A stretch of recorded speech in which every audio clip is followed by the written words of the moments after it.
Yo soy Paloma Barreto y sean bienvenidos a una nueva jornada informativa de JN Noticias. Estos son nuestros titulares.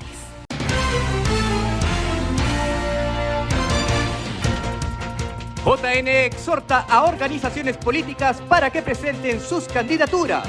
El plazo límite vence hoy 11 de abril. Padrones presentados ya se encuentran en el sistema Declara internas del JNE.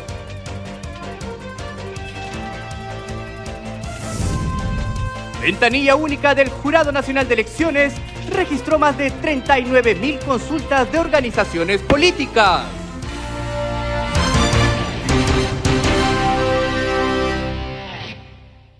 Hoy vence el plazo para que las organizaciones políticas presenten candidaturas a través de la plataforma Declara Internas. Los detalles en la siguiente nota.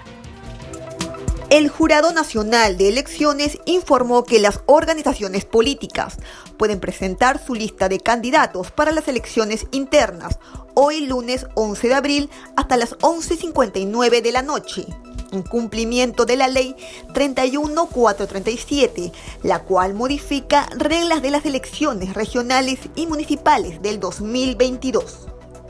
El organismo electoral subrayó que las organizaciones políticas son responsables del contenido de sus respectivas solicitudes y ficha de afiliados y que no habrá posibilidad de otorgar subsanaciones ni extensiones. Además, se indicó que la Dirección Nacional de Registro de Organizaciones Políticas incorporará directamente dichas solicitudes a los respectivos padrones de afiliados, por lo cual podrán participar en los comicios internos como candidatos, pero no como electores. Y precisamente con el objetivo de que las organizaciones políticas puedan elaborar sus listas para las elecciones internas, el JNE indica que los padrones presentados el pasado 6 y 7 de abril ya se encuentran en el sistema Declara Internas. El Jurado Nacional de Elecciones precisó que los 32 padrones de afiliados que las organizaciones políticas presentaron el pasado 6 y 7 de abril ya se encuentran cargados en el sistema informático Declara Internas, por lo que pueden ser considerados en las listas de candidatos que deben elaborar para las elecciones internas a desarrollarse como parte del proceso de elecciones regionales y municipales 2022.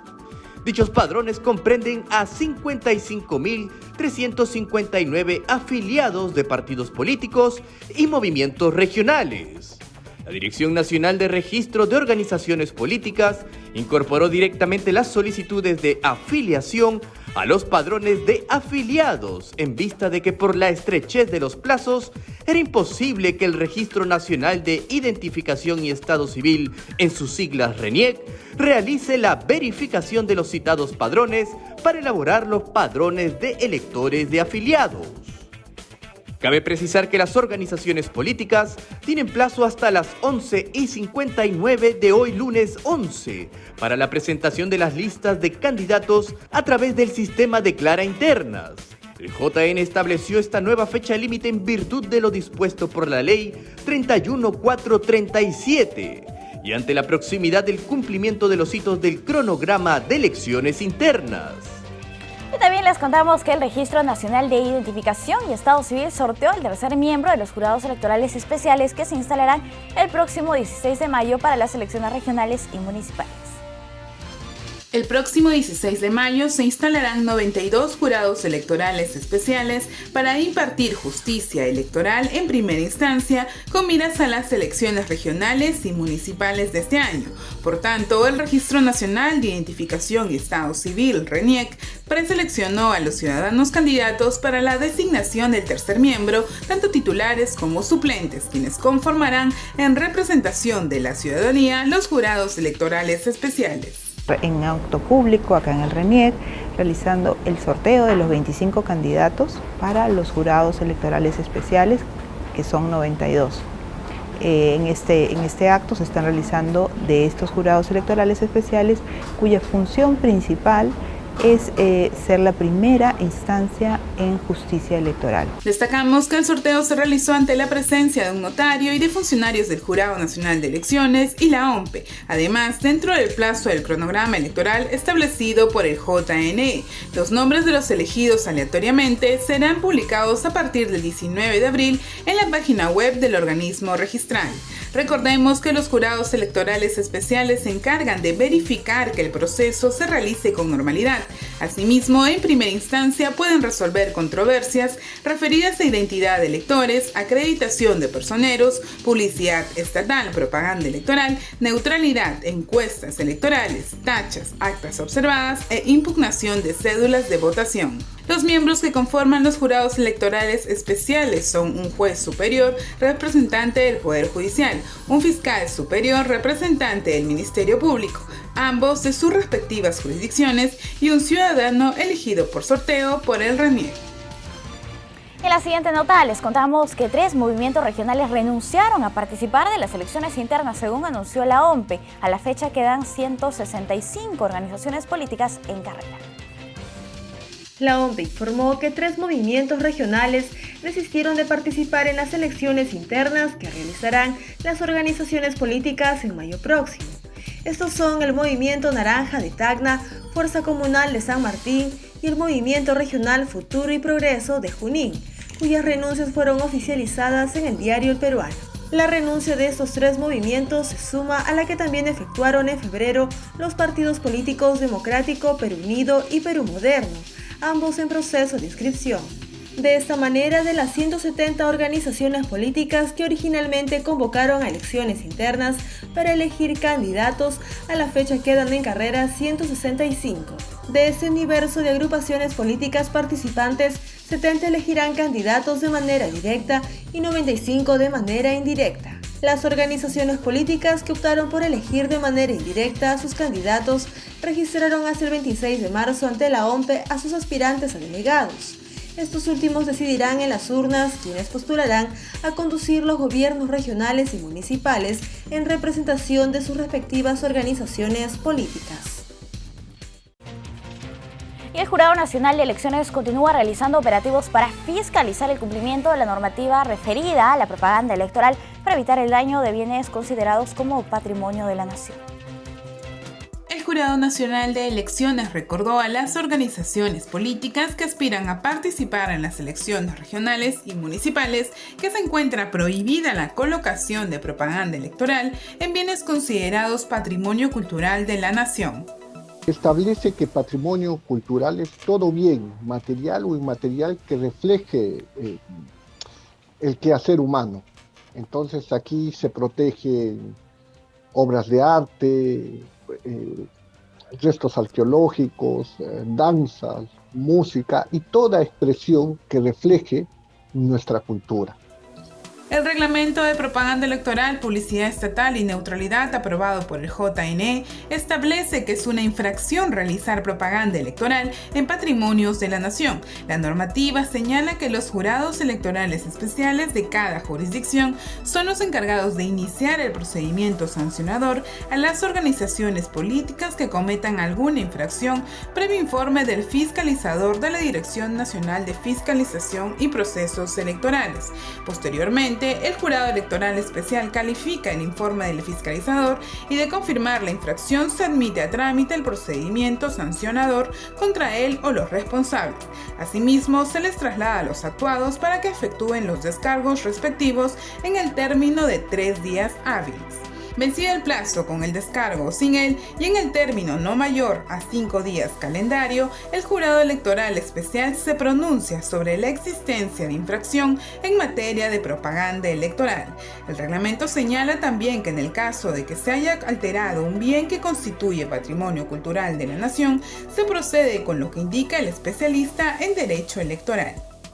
Lo que se prevé es que, como dije, se remita al Ministerio Público y el Instituto Nacional de Cultura y al Ministerio de Cultura para que adopten las medidas correspondientes, que básicamente tienden a restaurar el bien dañado y a sancionar penalmente, con cárcel incluso, a los responsables de haber dañado el patrimonio cultural. Cabe destacar que a través de sus fiscalizadores, el Jurado Nacional de Elecciones realiza continuos operativos para vigilar el estricto cumplimiento de la normativa electoral.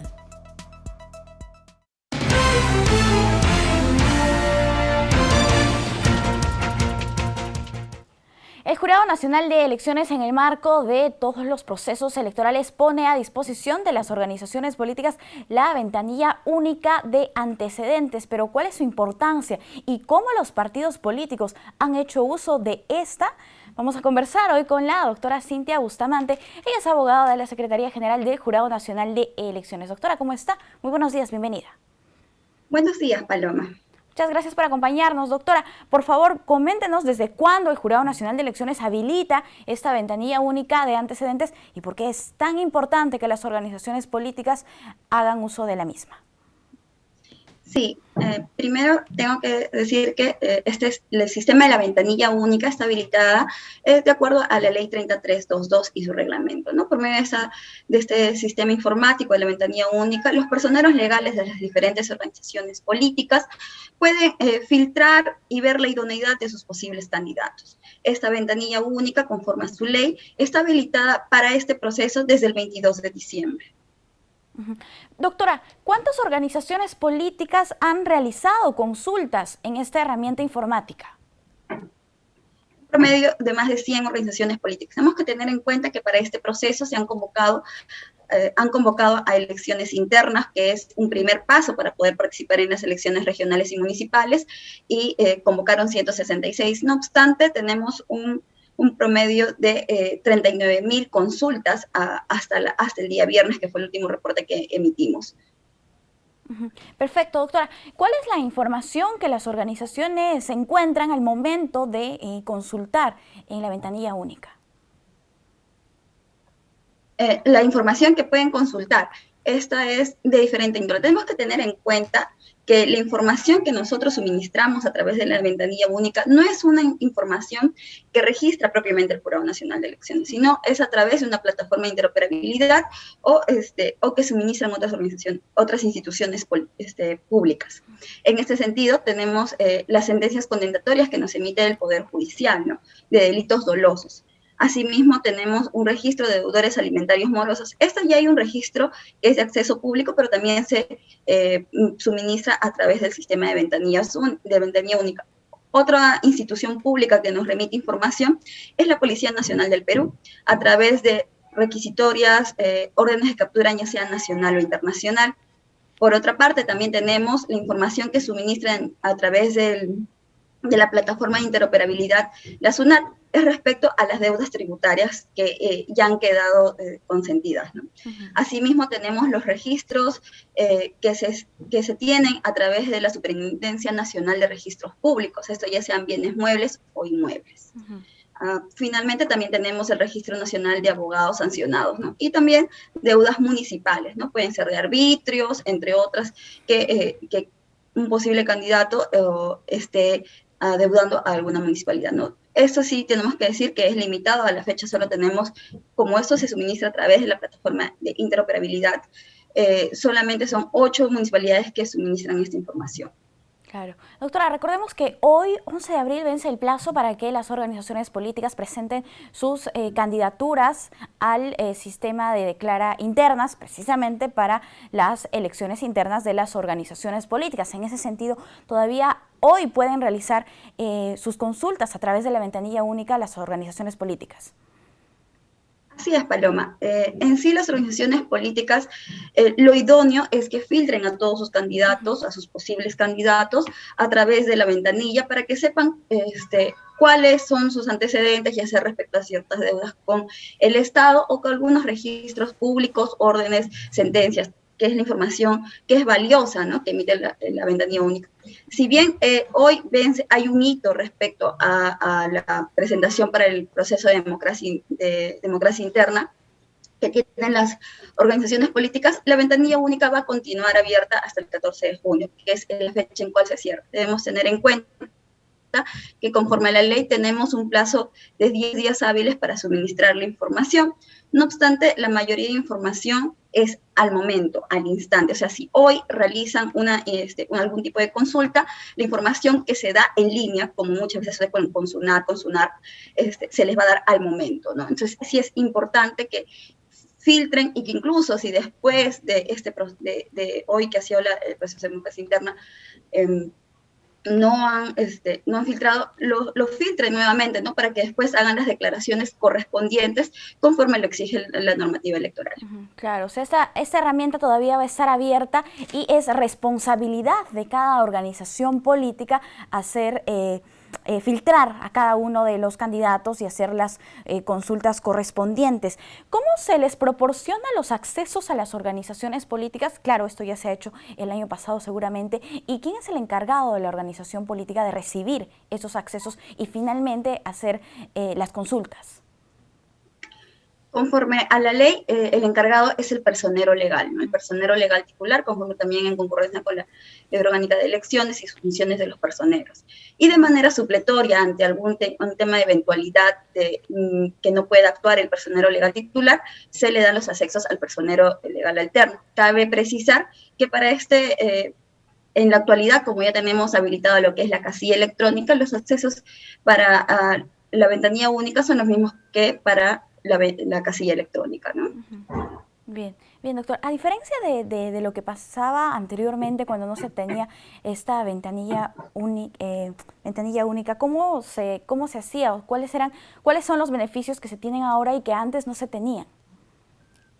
Bueno, definitivamente el acceso a esta información por parte de las organizaciones políticas que tienen que utilizarlo de manera responsable, ¿no? Y poder ver la idoneidad de un candidato. Por decir, si un candidato te dice, o un posible candidato dentro de tu sencillo, tengo tales empresas aquí, yo tengo tantos bienes, pero vas y los registras por la ventanilla única y ves que no tiene nada registrado, bueno, entonces es algo que la organización política debería procesar, ¿no? Bien, gracias, doctora. En todo caso, es el momento preciso para invocar a las organizaciones políticas a que hagan uso de la ventanilla única de antecedentes, porque finalmente ellos van a presentar las candidaturas de quienes más adelante serán nuestras autoridades y tienen que hacerlo con muchísima responsabilidad. Doctora, muchas gracias por acompañarnos. Nosotros hacemos una brevísima pausa. Volvemos.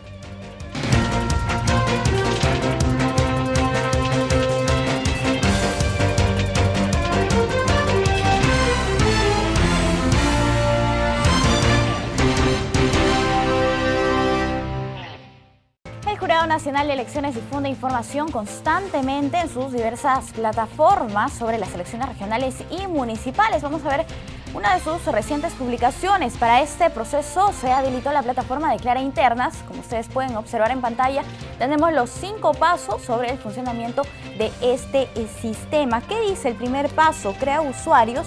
El presidente del órgano electoral central de la organización política crea usuarios registradores a los cuales delega la responsabilidad para crear y presentar listas. El segundo paso, configura usuarios. El presidente del órgano electoral central configura lugares donde el usuario registrador puede crear y presentar las listas. Vamos a revisar la siguiente imagen porque aquí está el paso 3 que dice crea la lista. El usuario registrador crea, elige número de lista y completa la lista con candidatos. El paso 4 presenta la lista. El usuario registrador presenta la lista de los candidatos. Y el paso 5 y último, además, la respuesta.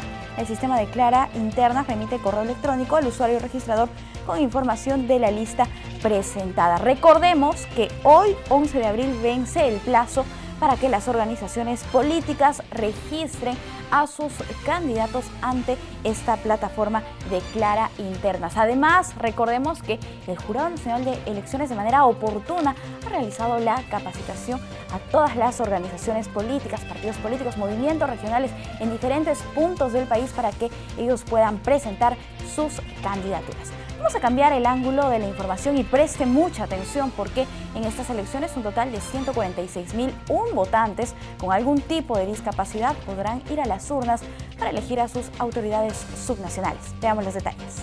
De acuerdo a la información brindada por la COPE del JNE, en las elecciones regionales y municipales 2022 se prevé la participación a nivel nacional de un total de 146.001 votantes con algún tipo de discapacidad. Nosotros lo que nos interesa es que los centros de votación sean accesibles. Por ello, hacemos constantes visitas mismo antes y en el mismo día de las elecciones para verificar los centros de votación. No solamente ellos, sino también que existan cédulas de votación con braille. Es importante mencionar que el mayor número lo representan personas con discapacidad física, un total de 55.096 sufragistas. Le siguen aquellos ciudadanos que poseen discapacidad intelectual. La cifra asciende a 41.600 votantes. Asimismo, 29.814 electores cuentan con discapacidad mental y 19.491 ciudadanos con discapacidad sensorial. En el caso requerir la persona con discapacidad auditiva, se les pueda facilitar el contar con un intérprete de lengua de señas peruana. Y también, como le decimos, vemos todo lo que es brindarles el ajuste razonable, apoyos o ajustes razonables para que puedan votar en igualdad de oportunidades y condiciones. Cabe resaltar que la Oficina Nacional de Procesos Electorales prevé la implementación de ambientes adecuados y personal capacitado para que los electores del referido grupo poblacional puedan hacer uso de su derecho constitucional al voto. Y de acuerdo al padrón electoral aprobado por el Jurado Nacional de Elecciones, menos de la mitad de los votantes llamados a las urnas concluyeron con éxito la secundaria. Conozca más datos sobre el grado de instrucción de nuestros sufragistas. El número más significativo de votantes por grado de instrucción son aquellos ciudadanos que completaron con éxito la secundaria. Un total de 11.519.514 sufragistas conforman este bolsón electoral. A este número se suman los ciudadanos que no pudieron concluir con sus estudios secundarios. La cifra asciende a 4.339.870 votantes. En tercer lugar se encuentran aquellos que cuentan con primaria completa. Un total de 3.023.372 electores. Le siguen los que no pudieron terminar este nivel educativo, 2.050.151 sufragistas. Respecto al grado de instrucción, también es importante mencionar que 1.798.835 ciudadanos tienen superior completa y 411.149 no acabaron este nivel educativo. En tanto, 1.239.829 votantes son iletrados. Cabe mencionar en el nivel técnico, 218.466 electores concluyeron sus estudios y 86.685 no lo hicieron. Asimismo, 13.573 votantes recibieron educación especial y 58.518 solo educación inicial.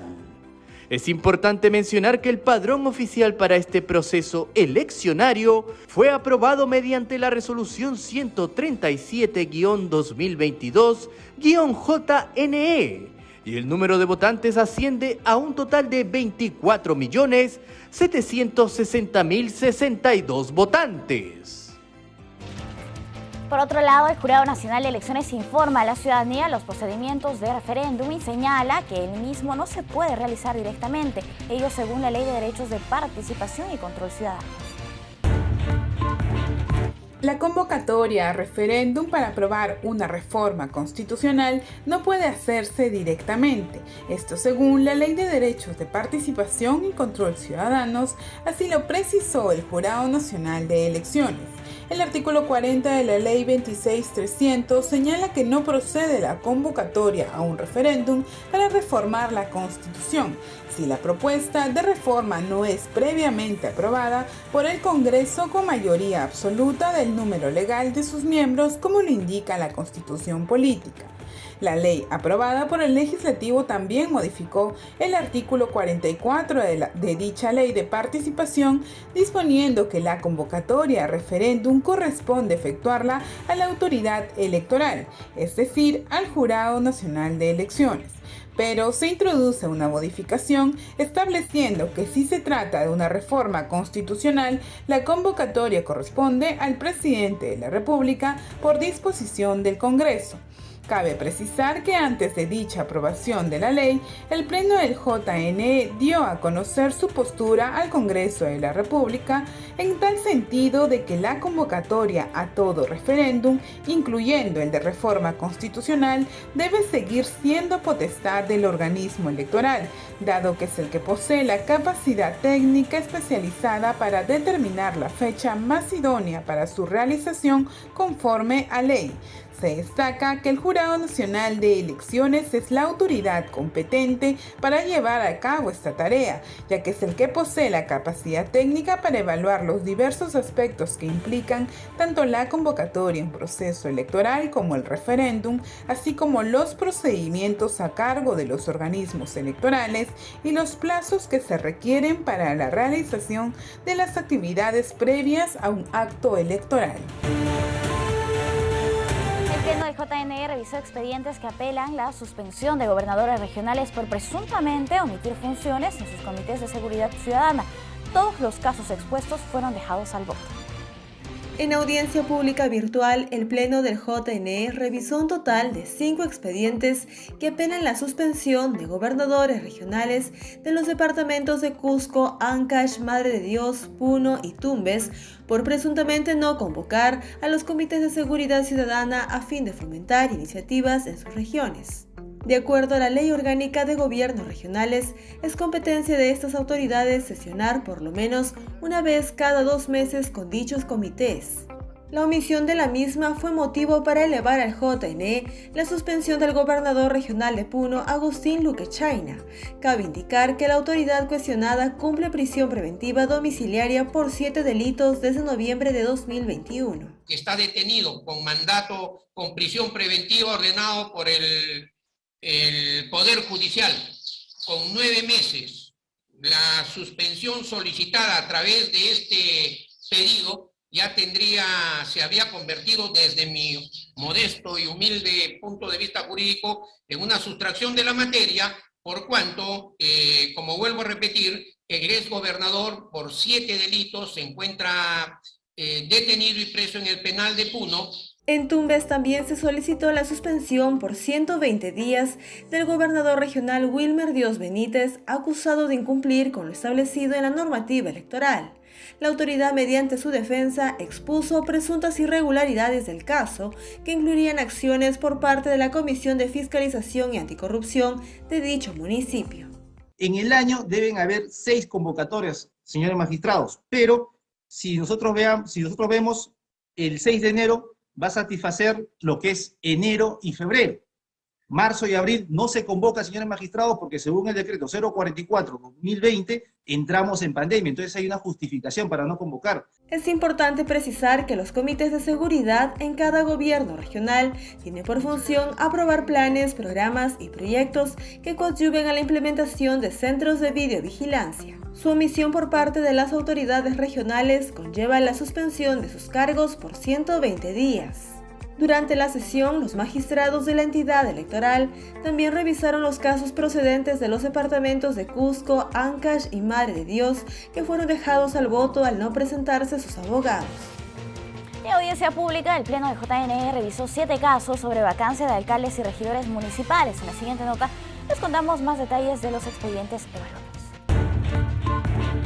7 expedientes que apelan la vacancia de alcaldes y regidores procedentes de Yauyos, Piura, San Martín, La Libertad, Junín, Cajamarca e Ica fueron revisados por el Pleno del JNE en audiencia pública y virtual. Los magistrados del JNE evaluaron los casos de Junín y Cajamarca. En ambos departamentos, sus alcaldes han sido acusados por la causal de nepotismo. Está demostrada las causales de vacancia por nepotismo. Sin embargo, tal como ustedes van a poder apreciar, el Consejo no ha actuado las pruebas no ha diligenciado tampoco las pruebas. Llegamos al extremo que el asesor legal de la municipalidad dice que el vacador o el promotor no presenta todas las pruebas habidas y por haber cuando él los está pidiendo. En Yauyos, Lima, piden la vacancia del alcalde Josepo Mapaucar, a quien no solo le imputan actos de nepotismo, sino también el delito de negociación incompatible y contra la fe pública por la presunta falsificación documentaria relacionada a la compra de combustible y explosivos. El alcalde no se encarga de comprar, él no compra. Hay un área de logística y de tesorería que es la que hace los pagos correspondientes. El alcalde no interviene absolutamente en nada y en el expediente obviamente eso se refleja. Al pleno del JNE también llegaron expedientes del departamento de San Martín, cuyo alcalde denuncia la vulneración de su derecho a defensa. Y en Piura se solicita la vacancia de regidores relacionados a un caso de abuso de autoridad y abuso sexual. Por último, los miembros de la entidad electoral revisaron expedientes sobre vacancia procedentes de La Libertad de Ica. En este último solicitaron la vacancia de los regidores de Alto Alarán por ejercer funciones ejecutivas fuera de sus competencias. Todos los 7 casos quedaron al voto.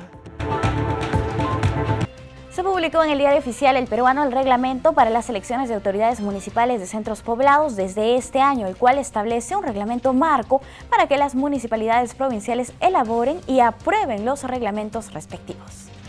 JNE aprobó el reglamento para las elecciones de autoridades de municipalidades de centros poblados, con la finalidad que las municipalidades provinciales elaboren y aprueben mediante una ordenanza municipal las normas respectivas sobre la materia. En dicho reglamento se señala que el alcalde provincial es el responsable de la ejecución del proceso electoral en coordinación con el alcalde distrital de la correspondiente jurisdicción, de acuerdo al cronograma electoral y las directivas que emite la OMPE, así como la supervisión y asesoramiento del JNE, conforme a sus competencias.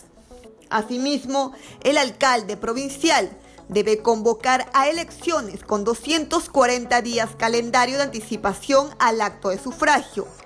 En el caso de una nueva municipalidad de centro poblado, la convocatoria se realiza dentro de los 90 días calendario de promulgada y publicada la ordenanza que la crea. Además, la municipalidad provincial debe elaborar y actualizar el padrón electoral a utilizarse en dichas elecciones para que los ciudadanos hábiles puedan emitir su voto. Ayer domingo, menos del 20% de mexicanos acudieron a las urnas para votar sobre la revocación de mandato presidencial. México celebró el último domingo 10 de abril la consulta de revocación de mandato del presidente Andrés Manuel López Obrador.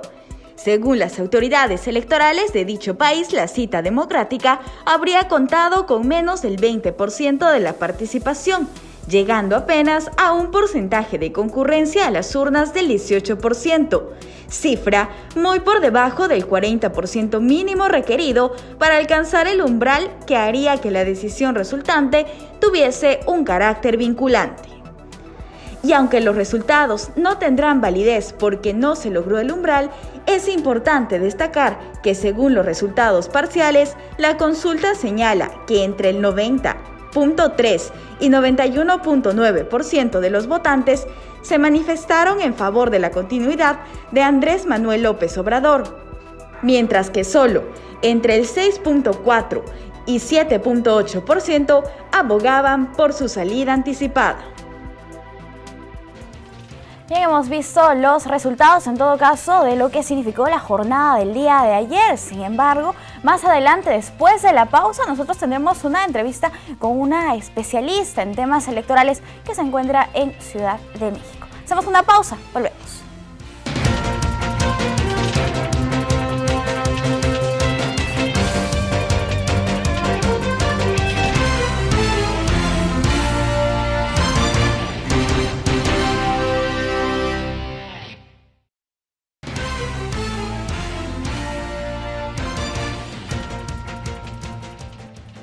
Y como lo habíamos anunciado, tenemos una entrevista, vamos a hacer un análisis de los resultados del proceso de revocación del mandato del presidente de México y estamos con La señorita María del Mar Trejo y es consejera electoral y presidenta de la Comisión de Participación Ciudadana de Yucatán. Señorita del Mar, ¿cómo está? Bienvenida. Muy buenos días. Muchas gracias, Paloma. Un gusto agradecer la invitación al Jurado Nacional de Elecciones de Perú. Un gusto estar con ustedes. A usted las gracias por acompañarnos. Por favor, coméntenos en términos generales cómo se desarrolló la jornada del día de ayer. Claro que sí, pues este 10 de abril va a pasar a la historia para nosotros en México, realmente como este día en que llevamos a cabo la primera jornada esta de consulta sobre revocación del mandato, pues de quien está en la presidencia de la República. Como tú sabes, en México, pues tenemos un sistema nacional electoral donde se coordinan el Instituto Nacional Electoral, nos coordinamos los organismos públicos locales en cada una de las 32 entidades, a la vez hay 300 distritos. Entonces, en este contexto, decir que se dio en un marco de civilidad, de paz, que la organización de este proceso de democracia participativa fue impecable, realmente se constata esa fuerza, esa transparencia y esa confianza de la ciudadanía en las instituciones electorales de México. Podemos decir que, para tener una idea en números, se abrieron 57.436 casillas, que son el 99.98% de las que estaban aprobadas por los consejos distritales en nuestro país. Y también, pues, obviamente, prácticamente la jornada se llevó a cabo con un saldo blanco. Se mantuvo informada la ciudadanía en todo momento sobre el desarrollo del proceso de la revocación de mandato y se implementó por parte del Instituto Nacional Electoral un conteo rápido, un programa similar al programa de resultados electorales preliminares que se utilizan en la jornada. Entonces creo que todas estas cosas garantizaron esa certeza de los resultados, ¿no? Sabes, la tendencia que reportó el conteo rápido coincidió con el cómputo de los votos y al corte de las 8:35 de la mañana de este día, la ciudadanía, para ser precisos, representó el 17.67% de la lista nominal de electores de nuestro país. Perfecto. Usted mencionaba en todo caso las casillas para que nuestro público nos entienda, son equivalentes aquí en Perú a las mesas de sufragio que se instalaron y usted nos habla más de un 98%, un dato sumamente importante. Por otro lado, nos gustaría que nos comente si esta es la primera vez que se celebra una revocación de mandato presidencial allá en México. Así es, Paloma, esta es primera vez que tenemos un ejercicio como este a nivel, en nuestro país, a nivel nacional, y sobre todo no tiene comparativo, por lo tanto, con ningún otro ejercicio que podamos haber realizado antes, ¿no? Entonces es la primera vez, va a ser histórico, como te decía, y creo que el porcentaje de votos, ¿no?, que se expresó en contra de la revocación de mandato de la República, la verdad fue muy bajo. El que se expresó para favorablemente fue del 91.87%, ¿no? Es decir, 15.075.209 personas ciudadanas piden que se mantenga el gobierno actual, ¿no? Entonces, creo que también son datos relevantes. Claro. Recordemos que para que se valide o sea vinculante el resultado de este proceso electoral se tiene que llegar a un umbral del 40%. En esta oportunidad la participación ha sido menor al 20%.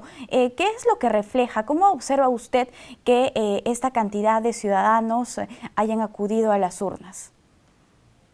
Pues considero que para hacer un primer ejercicio que se realiza en nuestro país, pues tenemos no como en una jornada electoral, ¿no? Pero podemos decir que la gente salió a este primer ejercicio, acudió a ejercer su derecho a la participación ciudadana, que es un derecho fundamental. Y pues creo que sí hubo una polarización, pudiera yo opinar, en este ejercicio en nuestro país, siendo el primero, y esa polarización puede haber afectado también esta asistencia a las urnas, ¿no? Pero creo que cada quien toma una decisión, ¿no? Y entonces la compartamos o no, pues es totalmente respetable, y lo importante es que se haya realizado, que haya sido en un ambiente de paz, de civilidad, y que la gente haya podido acudir a cada una de las urnas a ejercer su voto de manera libre, secreta y directa. Ajá. El voto en México no es obligatorio, no existe algún tipo de sanción a aquellas personas que no acudan a las urnas. Sí, exactamente. Aquí no tenemos, no es sancionado, ¿no? Es un derecho y una obligación, así lo vemos, ¿no? El derecho que tiene la ciudadanía de acudir tanto a las jornadas electorales como a estos mecanismos de participación ciudadana, y una obligación como ciudadanas y ciudadanos, porque todo lo que sucede en las urnas afecta también a nuestras comunidades, a nuestros estados y a nuestro país en general. Listo. En el contexto de los procesos electorales en el mundo se implementa la observación electoral. En México tiene otro nombre, ¿no? Como una especie de acompañamiento. Para este proceso electoral se ha recibido la visita de diferentes organizaciones de otros países. Aquí lo que se dio en México para esta jornada sobre todo fue una observación electoral en las mismas entidades federativas, ¿no? Incluso autoridades electorales, diferentes organizaciones civiles se inscribieron como observadoras y observadores electorales de la jornada de revocación de mandato, y fueron quienes estuvieron acudiendo a los diferentes espacios a observar. Listo, en todo caso sí ha habido este tema de la observación electoral. Ahora, respecto a la campaña previa al proceso, a la jornada del 10 de abril, existía un principio de neutralidad que no permitía a ningún partido político y tampoco al gobierno realizar algún tipo de campaña. ¿Este ha sido vulnerado? Pues mira, fíjate que creo que hay que reconocer que hubo cosas en este ejercicio de revocación de mandato, pues que no les estaban gustando, ¿no? A las y los legisladores, y entonces cambiaron o intentaron en medio camino, pues cambiar esta legislación electoral. Y ante todo esto, pues yo creo que hay que señalar que habrá que hacer un balance sobre este primer proceso de revocación de mandato. Se le consultó a la ciudadanía si considera pertinente, ¿no?, que permanezca o no en el cargo, y creo que hay que ir puliendo este ejercicio, porque sí hubo situaciones donde el Instituto Nacional Electoral como autoridad tuvo que, por medio de la Comisión de Denuncias y Quejas, pues imponer algunas situaciones, sanciones o por lo menos precautorias para evitar que se estuviera violentando, ¿no?, la ley que realmente las y los legisladores fueron quienes la aprobaron, quienes la pusieron sobre la mesa para realizar esta, ¿no? Entonces, pues creo que sí habrá que hacer una revisión en ese sentido. Perfecto. Ahora, respecto al voto en el extranjero, ¿también se ha habilitado esta posibilidad? Sí, exactamente. El voto en el extranjero, votaron más del 50% de las personas que tenían la oportunidad de votar. Hubo una alta participación de la ciudadanía, mexicanas y mexicanos residentes en el extranjero. Bien, listo. Ahora, si hablamos un poco del sistema electoral, coméntenos cómo funciona, quién se encarga de la organización, de la logística del proceso electoral y también de la impartición de justicia.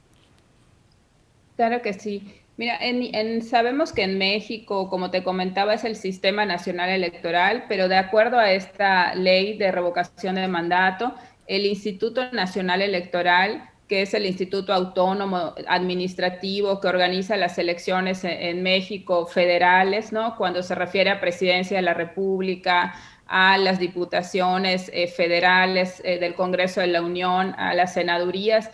Ellos tuvieron toda la tarea de realizar la organización de las casillas, de capacitación a las personas que iban a estar en las mesas directivas de casilla, ¿no?, y toda la logística. Y realmente las instituciones que estamos a nivel estatal coadyuvamos en la parte de oficialía electoral en el caso de que fuera necesaria, ¿no? Sabemos que además en México tenemos un tribunal electoral del Poder Judicial de la Federación que es completamente independiente y que donde también se puede acudir en dado caso, ¿no?, para presentar alguna situación que alguna ciudadana o ciudadana quisiera presentar.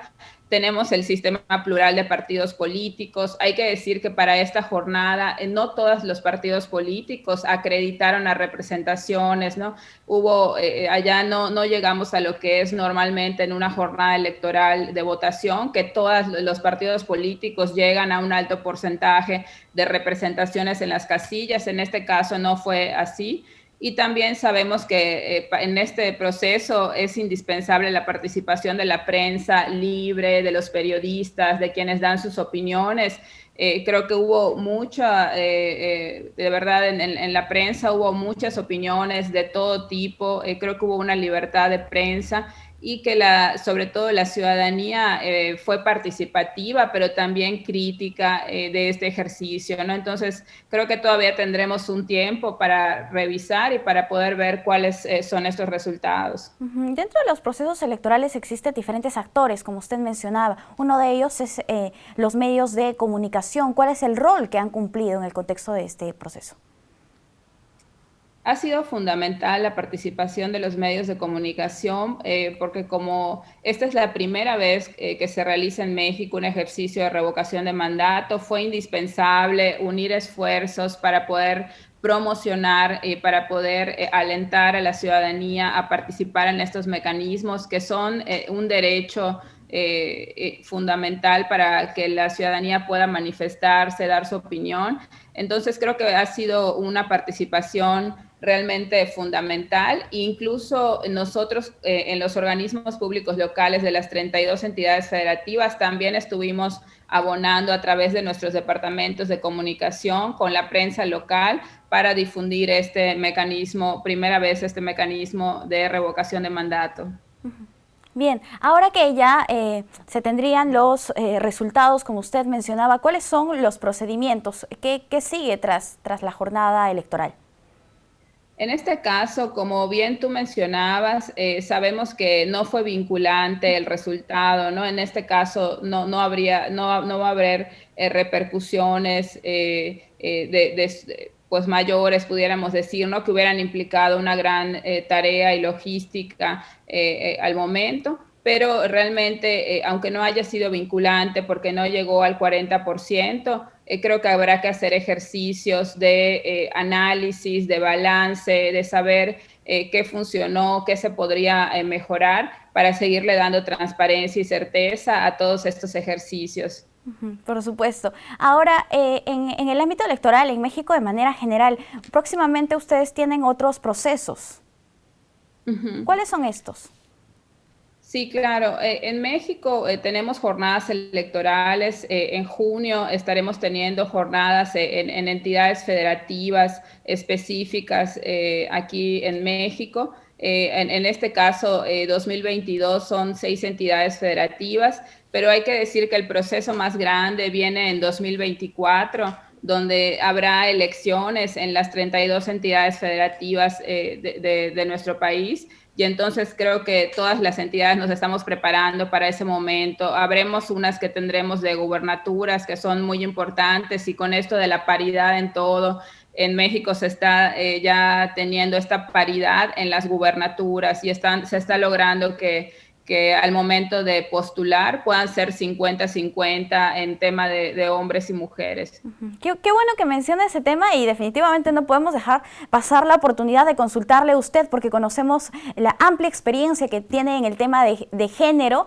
En ese sentido, si puede explicarnos cómo van los avances en el tema de paridad, cómo recibe la población mexicana este tipo de legislación. Aquí en Perú, por ejemplo, recientemente hemos celebrado unas elecciones por primera vez con la paridad y la alternancia para el legislativo nacional en el caso de las candidaturas. ¿Cómo es allá en México?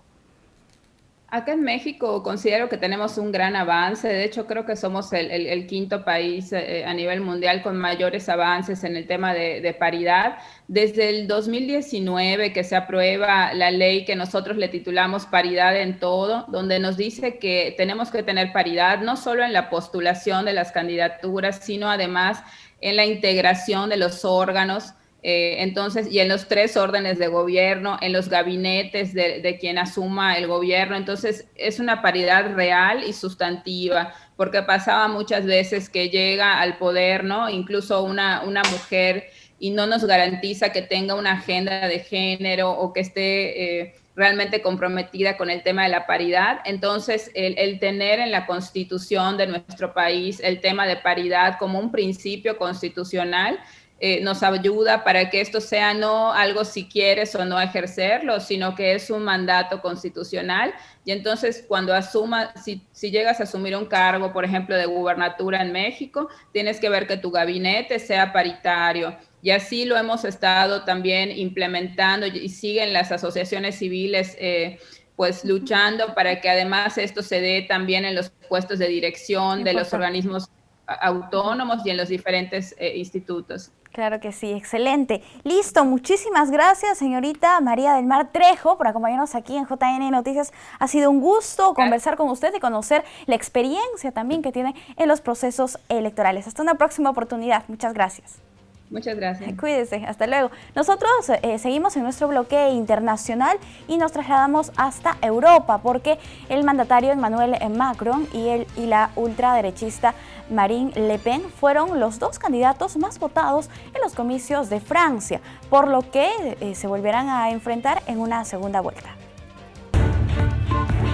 Con un 27,6% de los votos se posicionó el candidato Emmanuel Macron en Francia, mientras que su oponente Marine Le Pen con un 23,4%. De acuerdo con los datos oficiales de ser escrutados, un 97% de los sufragios. 12 candidatos se postulaban para el cargo más alto de dicho país. Si ninguno de ellos recibe más del 50% de los votos, los dos participantes candidatos se enfrentarán en una segunda vuelta el 24 de abril. Por su parte, Macron busca convertirse en el primer presidente francés en ganar la reelección desde Jacques Chirac en 2002. Si bien las encuestas le dan una ventaja constante, la carrera se estrechó significativamente el mes pasado, mientras que Le Pen ha crecido sosteniblemente en las últimas semanas, aunque es más conocida por sus políticas de ultraderecha. Sin embargo, acabó llevando una campaña más convencional, suavizando su lenguaje y enfocándose más en temas de economía doméstica. La ONG Transparencia Electoral nos comparte su calendario electoral de América Latina 2022 y ya lo tenemos en pantalla. Vamos a revisar. Tenemos ya algunas elecciones que se han dado, por ejemplo, en Costa Rica, elecciones presidenciales y legislativas, que fue el 6 de febrero. En Colombia, elecciones legislativas se celebraron el 13 de marzo y en Costa Rica, segunda vuelta de elecciones presidenciales 3 de abril. Estos fueron los tres procesos que ya se han realizado en América Latina. Vamos a revisar cuál es el próximo proceso electoral, precisamente otro en Colombia, elecciones presidenciales el 29 de mayo, seguido de México, elecciones estatales el 5 de junio. En Colombia, el 19 de junio se celebrará la segunda vuelta de elecciones presidenciales y en Brasil, elecciones presidenciales y legislativas el 2 de octubre, mientras que en Perú, elecciones regionales y municipales 2 de octubre.